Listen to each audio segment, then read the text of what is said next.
मैं बहुत बार भारत सरकार के मंत्रियों से ये कहता हूँ कि जब कोई दवा अमेरिका में बंद हो चुकी है, कनाडा में बंद है, यूरोप के देशों में बंद है और विश्व स्वास्थ्य संगठन ने उसे बंद करने का आदेश दे रखा है, तो आप उस दवा को भारत में क्यों बंद नहीं करते? तो इसका गोल गोल जवाब देते हैं।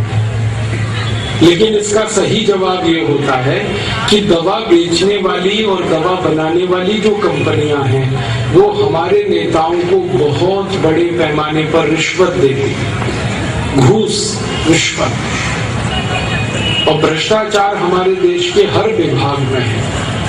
ये चिकित्सा का जो विभाग है, ड्रग्स एंड फार्मास्यूटिकल का जो हमारे देश का विभाग है, ये सबसे ज्यादा भ्रष्ट है।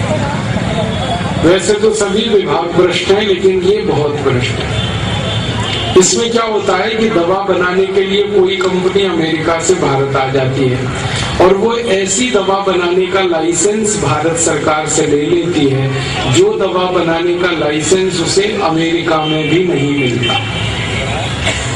मैं आपको एक पूरा उदाहरण से बात समझाऊंगा। हमारे भारत में एक अमेरिका की कंपनी है, उसका नाम है प्रॉक्टर एंड गैम्बल।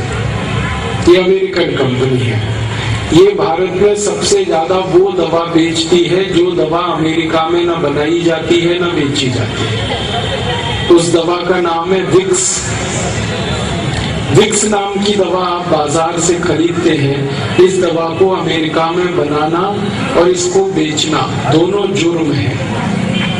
अगर अमेरिका में कोई डॉक्टर किसी मरीज को विक्स का प्रिस्क्रिप्शन लिख दे तो उस डॉक्टर को 14 साल की जेल हो जाती है, उसकी डिग्री छीन ली जाती है। कारण आप पूछोगे क्यों? विक्स जो है जहर है। इसे हम बार बार नाक में लगाते हैं सर्दी जुकाम के हिसाब से। आपको मालूम नहीं है ये विक्स आपको दमा कर सकती है, अस्थमा कर सकती है, ब्रोंकियल अस्थमा आपको हो सकता है विक्स बार बार लगाने से। इसलिए दुनिया भर में विश्व स्वास्थ्य संगठन ने और दुनिया भर के वैज्ञानिकों ने इस विक्स को जहर घोषित किया है। जो जहर है विक्स वो भारत में सबसे ज्यादा बिकता है। आप रायगढ़ में किसी केमिस्ट की दुकान पर सवेरे से शाम तक खड़े होकर ये देखिए कि कौन सी दवा सबसे ज्यादा बिक रही है, तो वो एक ही दवा है, विक्स। जो दवा अमेरिका में नहीं बिक सकती वो भारत में हाईएस्ट सेलिंग मेडिसिन है, सबसे ज्यादा बिकने वाली दवा। कारण क्या है? हमारे देश की सरकार ने प्रॉक्टर एंड गैम्बल कंपनी को लाइसेंस दे रखा है विक्स बनाने का और वो धड़ल्ले से बना रही है। टेलीविजन पे रोज उसका विज्ञापन आता है, जबकि कानून के हिसाब से किसी दवा का विज्ञापन टेलीविजन में नहीं दिया जा सकता। ये कानून है। हमारे भारत में भी ये कानून है, अमेरिका में तो है ही ये कानून। सैकड़ों बार आता है और सरकार कुछ करती नहीं, क्योंकि वो सरकार ही है जो उसको लाइसेंस दे के बैठी है। और ये कैसे होता है? ये पैसे की ताकत से होता है, रिश्वत से होता है, घूसखोरी से होता है। टेलीविजन में आपको बताया जाता है कि खांसी हो गई है तो विक्स की गोली लो, गले की खिचखिच दूर करो। ये अपराध है बोलना टेलीविजन पे, क्राइम है। कानून के हिसाब से ये क्राइम है, क्रिमिनल एक्टिविटी।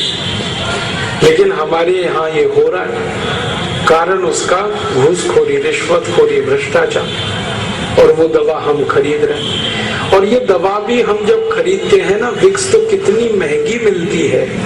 25 ग्राम विक्स 40 रुपए की है, 50 ग्राम 80 रुपए की है, 100 ग्राम 160 की है, 1 किलो 1600 रुपए की है। अब 1600 रुपए किलो विक्स हम नाक में लगा रहे हैं, 400 रुपए किलो बादाम नहीं खा रहे, 200 रुपए किलो काजू नहीं खा रहे, 300 रुपए किलो गाय का घी नहीं खा सकते, 1600 रुपए किलो की विक्स लगा लेते हैं।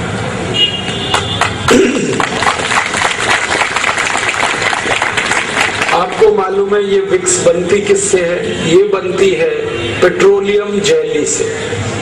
और पेट्रोलियम जेली अगर बाजार से आप खरीदो तो 60-70 रुपए किलो में सबसे अच्छी क्वालिटी की मिल जाती है। घटिया क्वालिटी की पेट्रोलियम जेली खरीदो 15, 20, 25 रुपए किलो में मिल जाती है। तो जो दवा 50-60 रुपए किलो में बाजार में मिल रही है पेट्रोलियम जेली, उसको एक अमेरिकन कंपनी 1600 रुपए किलो में बेच रही है। ऐसी लूट मचा रखी है इस देश में। अगर आप गणित का हिसाब निकालेंगे तो विक्स की बिक्री में इस प्रॉक्टर एंड गैम्बल कंपनी को 20,000% से ज्यादा का मुनाफा है, और ये मुनाफा आपकी जेब से लूटा जा रहा है, और सरकार इस घोटाले में शामिल है।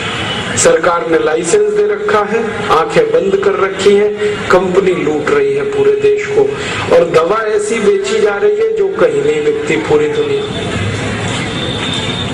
हम सब लोग विदेश प्रवास पे जाते रहते हैं और कई बार वहां के डॉक्टर्स और चिकित्सा विशेषज्ञों से बातें करते हैं, तो वो हैरानी से हमसे ये पूछते हैं कि भारत में ये कैसे संभव होता है कि एक पॉइजन मेडिसिन को बेचा जाता है, एक जहर दवा को बेचा जा सकता है भारत।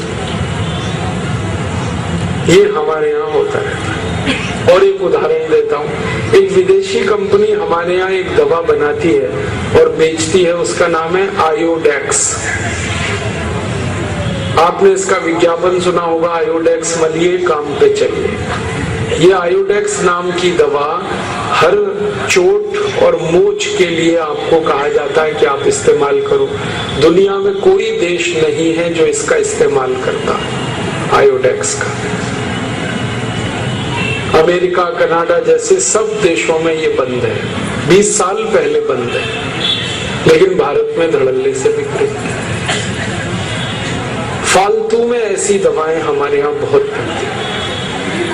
और एक उदाहरण देता हूँ, हमारे यहाँ ऐसे बहुत सारे बच्चों के लिए बेबी फूड और बेबी पाउडर्स बेचे जाते हैं जो दुनिया में कोई नहीं बेचता, कहीं नहीं बिकते। हमारे देश में जो छोटे छोटे बच्चे हैं उनके लिए बेबी पाउडर के नाम पर बहुत सारे ब्रांड हैं, सेरेलक है, नेस्टम है, लैक्टोजन है, ये दुनिया में कहीं नहीं बिकते। अगर आप अमेरिका जाएंगे किसी दुकान में नहीं मिलेगा ये आपको, यूरोप में भी नहीं मिलेगा। अमेरिका, यूरोप में तो हम लोग देखते हैं कि वहाँ बड़े बड़े शहरों में होर्डिंग्स लगाए जाते हैं और उन पर लोगों को समझाने के लिए लिखा जाता है baby powder not baby killer. वो कहते हैं कि ये बेबी पाउडर नहीं है, बच्चों को मार डाले, ऐसी चीज। अमेरिका, यूरोप में कोई अपने बच्चों को ये नहीं देता, नेस्टम, सेरेलक, लैक्टोजन, लेकिन भारत में पता नहीं कितने परिवारों में बच्चों को ये खिलाया जा रहा है। पैसे भी बर्बाद हो रहे हैं, बच्चे भी खराब हो रहे हैं। तो ऐसा हमारे देश में ये बहुत बड़ा घटाटोप है, घोटालेबाजी, रिश्वतखोरी में पूरा चिकित्सा व्यवस्था डूबी हुई है हमारी। और इस चिकित्सा व्यवस्था का एक कड़वा सच है, और मैं पहले से आपसे माफी चाहता हूं, लेकिन जरूर वो कड़वा सच ये है कि ये जितनी बेकार की दवाएं हैं, फालतू की दवाएं, इरेशनल, इररेलेवेंट मेडिसिन, जहरीली दवाएं, इन सबको डॉक्टर्स आपको लिखते हैं एक ही लालच में कि उनको कमीशन मिलता है इन दवाओं को बिकवाने में।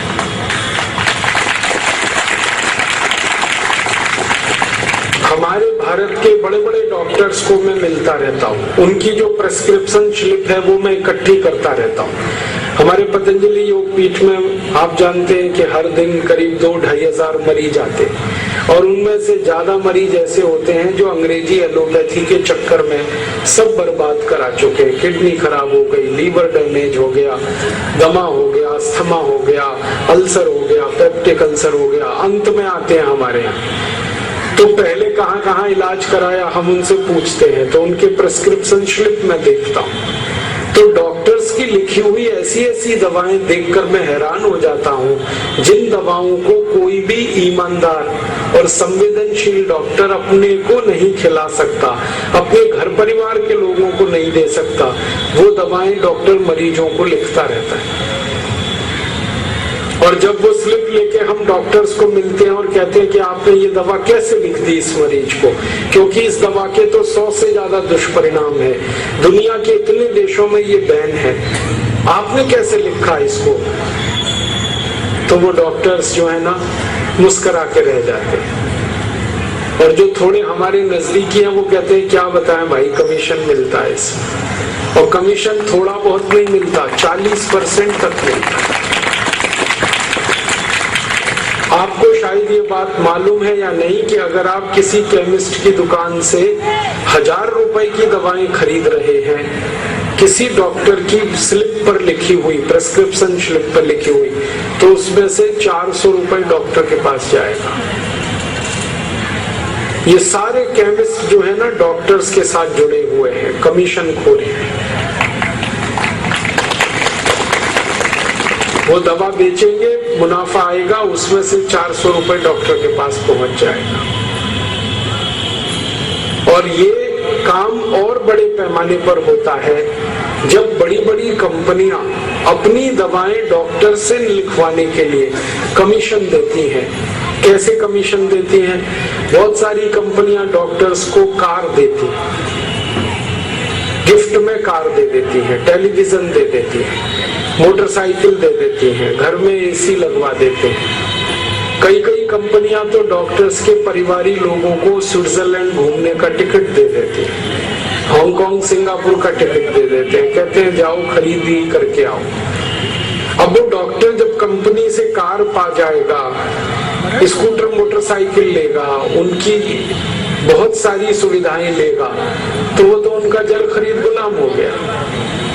अब तो कई कंपनियों ने इतने खराब तरीके निकाले हैं इस रिश्वतखोरी के कि बहुत सारे डॉक्टर्स हैं जिनके बेटे बेटियों की पढ़ाई का खर्च दवा कंपनी देती है, डॉक्टर्स के टेलीफोन का खर्च दवा कंपनी भरती है, डॉक्टर्स की गाड़ी में डीजल पेट्रोल का खर्च दवा कंपनी देती है। तो वो डॉक्टर वही दवा लिखते हैं जिसको कंपनी कहती है, और कंपनी वो दवाएं लिखवाती है जिसमें मुनाफा बहुत हो, और मुनाफा उन्हीं दवाओं में है जो सबसे खराब और रद्दी दवाएं। ये सारा रैकेट ऐसे चलता है। तो इस चक्कर में आप जो दवाएं खा रहे हैं, आप नहीं जानते कि उन्हीं दवाओं से आप और ज्यादा बीमार होते चले जाएं। आप नहीं जानते कि कितनी ऐसी दवाएं हैं जो आपके घुटने के दर्द के लिए जिम्मेदार है। जितनी एंटीपायरेटिक और एंटी एनाल्जेसिक मेडिसिन है, ये सब घुटनों का दर्द करती है। आपको गठिया होगा, संधिवात होगा, अर्थराइटिस होगा, ऑस्टियोआर्थराइटिस होगा, रूमेटॉइड अर्थराइटिस होगा, ये सब होता है। कितनी ऐसी दवाएं हैं जो आपको मोटापा लाती है। तो इसलिए मैं आप सभी से एक निवेदन करने आया, विनती करने आया कि आप बीमारी से नहीं, बेईमान डॉक्टरों से बचो। आप बीमारी से नहीं, ये बेकार की फालतू एलोपैथिक दवाओं से